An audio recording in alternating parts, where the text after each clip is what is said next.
'Cause I got the keys, baby. Don't wanna wake up one day wishing that we'd done more. I wanna live fast and never look back. That's what we're here for. Don't wanna wake up one day wondering where it all go. 'Cause we'll be home before we know. I wanna hear you singing, hey mama, don't stress your mind. We coming home tonight. We're gonna be alright. Dry those eyes. We'll be back in the morning when the sun starts to rise. So mama, don't stress your mind. So mama. Situs Sangiran adalah situs arkeologi yang terletak di Kalejambe, Kabupaten Sragen, Jawa Tengah, Indonesia. Situs fosil purbakala Sangiran yang merupakan salah satu situs warisan dunia UNESCO. Situs Sangiran memiliki luas mencapai 56 km persegi, meliputi 3 kecamatan di Sragen, Gemolong, Kalijambe, dan Pelupuh, serta kecamatan Gondangrejo yang masuk wilayah Kabupaten Karanganyar. Situs Sangiran berada di dalam kawasan Kubah Sangiran yang merupakan bagian dari Depresi Solo di kaki Gunung Lawu, 17 km dari kota Solo. Museum Sangiran beserta situs arkeologinya selain menjadi objek wisata yang menarik, juga merupakan area penelitian tentang kehidupan prasejarah terpenting dan terlengkap di Asia, bahkan dunia.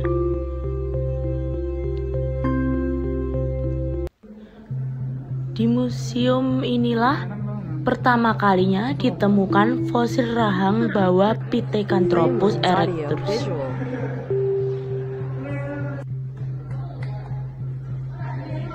Yang ditemukan oleh salah satu arkeolog Jerman yang bernama Profesor von Königswald. Kubah Sangiran adalah area terstruktur dom, area besar yang cembung akibat adanya gaya endogen dari dalam bumi yang tegak lurus dengan bumi, sehingga memiliki kemiringan lapisan tanah yang relatif sama ke segala arah terhadap sumbu atau puncak kabut.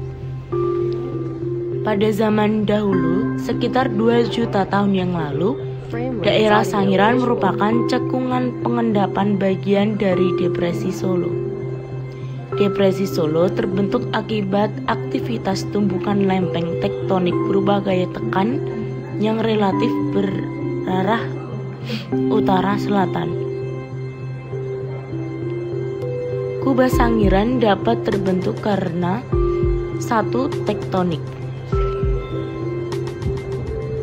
Struktur kubah mungkin berkaitan dengan penggelinciran gravitasi bahan vulkanik di lereng gunung api. 2. Stratigrafi.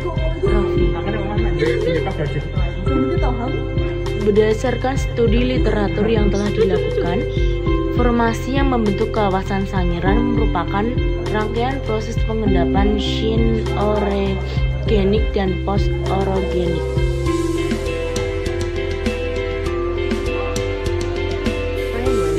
Urutan formasi yang membentuk kawasan Sangiran sejak zaman dahulu adalah formasi Kalibreng,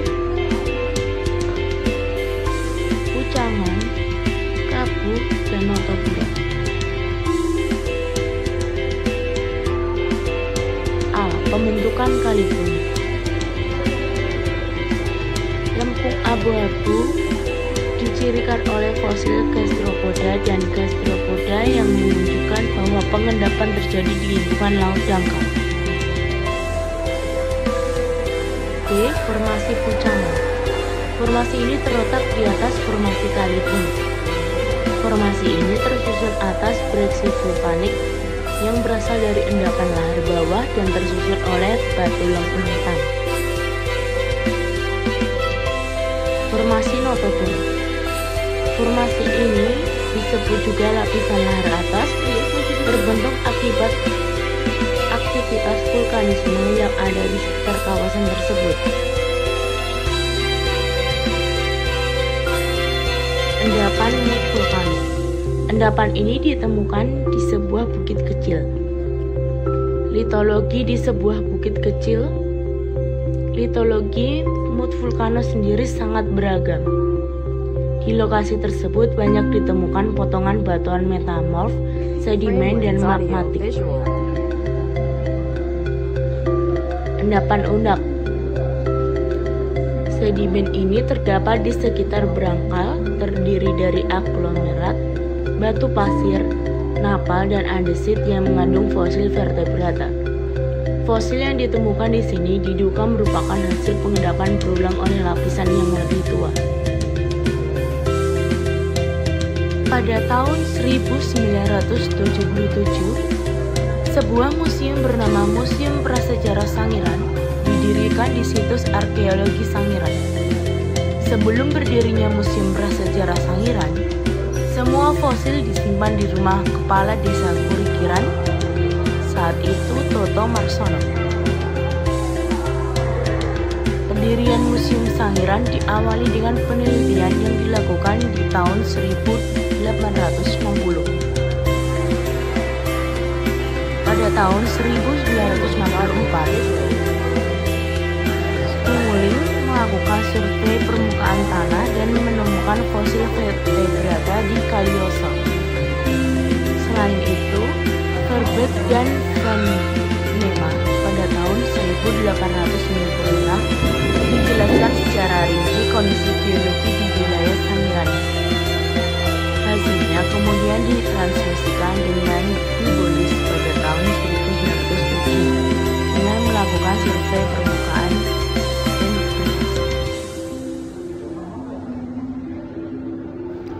dan banyak sekali koleksi di Museum Sangiran ini, karena pada zaman dulu, seperti yang kita ketahui, di daerah Sangiran ini ditemukan banyak makhluk purba yang ditemukan oleh para penemu ataupun warga.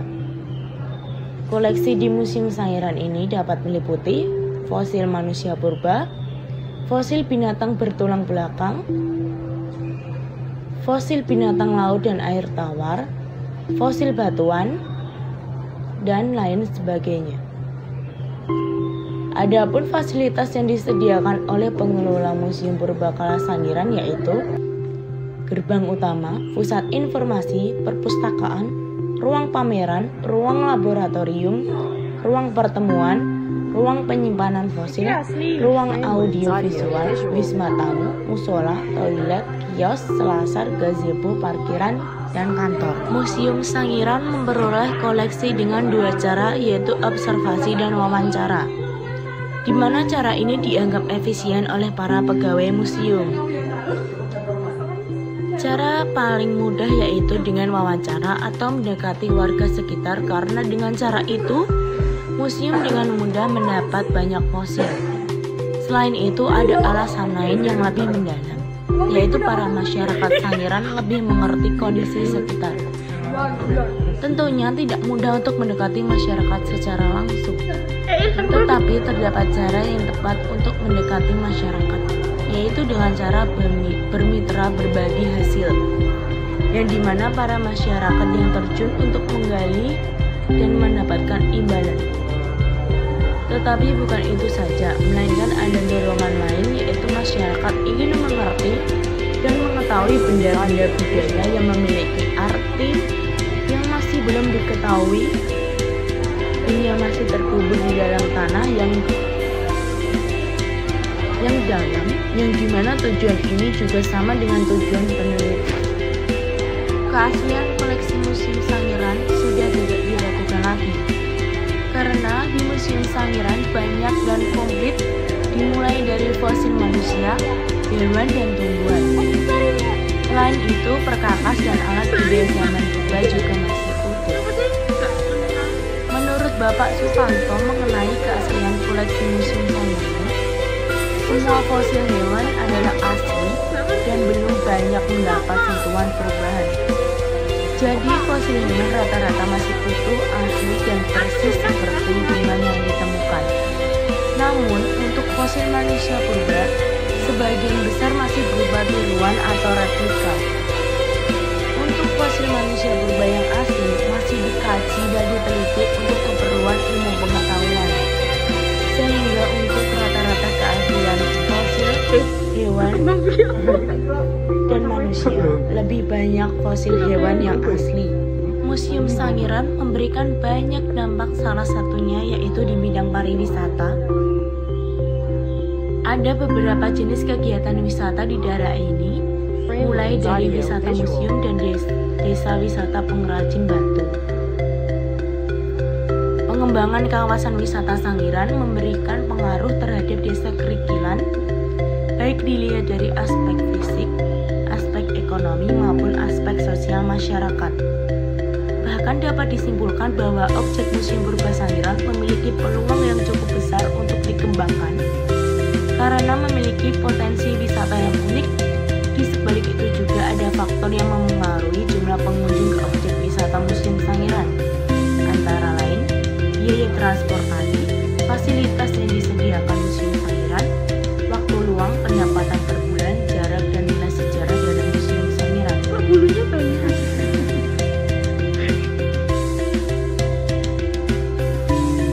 Di bidang ekonomi menunjukkan bahwa kondisi sosial ekonomi masyarakat desa Kerikilan pasca pengembangan objek wisata Museum Sangiran, mata pencaharian atau pekerjaan masyarakat di desa Kerikilan menjadi bervariasi, seperti ada yang menjual makanan, menjual aksesoris seperti kalung, gelang, dan lain-lain, menjadi pemandu dan masih banyak lagi. Dan kalau ditarik dari segi pengaruh pariwisata terhadap aspek ekonomi, pengaruhnya yaitu yang pertama adalah kesempatan kerja, mengurangi pengangguran, meningkatkan pendapatan. Di aspek sosial, pengaruh pengembangan pariwisata terhadap aspek sosial ini dapat dibagi menjadi dua pengaruh positif dan negatif. Pengaruh positif yang diberikan adalah adanya kesadaran masyarakat untuk melestarikan kesenian tradisional sebagai potensi wisata. Sedangkan pengaruh negatifnya adalah munculnya sifat individualistis masyarakat lokal karena orientasi masyarakat beralih cenderung ke arah peningkatan perekonomian. Museum Sangiran ini juga memiliki berbagai cabang, yaitu ada 5 cabang utama. Yang pertama adalah klaster Kerikilan. Museum ini terletak di Desa Kerikilan, Kecamatan Kalijambe, Kabupaten Sragen, Jawa Tengah. Pameran di klaster Kerikilan dibagi menjadi 3 ruang, yaitu ruang pameran Sangiran Well, ruang pamer Humanitarian Steps, dan ruang pameran diorama Homo erectus Golden Age. Kisah Balung Buto merupakan salah satu mitos yang merupakan kisah orang-orang zaman purba yang tinggal di reruntuhan Sangiran. Menurut versi masyarakat, mereka menganggap Balung Buto sebagai benda magis dan sarana penyembuhan sebelum tahun 1930. Warga situs Sangiran menyebut hasil Balung Buto yang artinya tulang raksasa. Mereka menggunakannya sebagai pengobatan, sihir, dan sebagai jimat.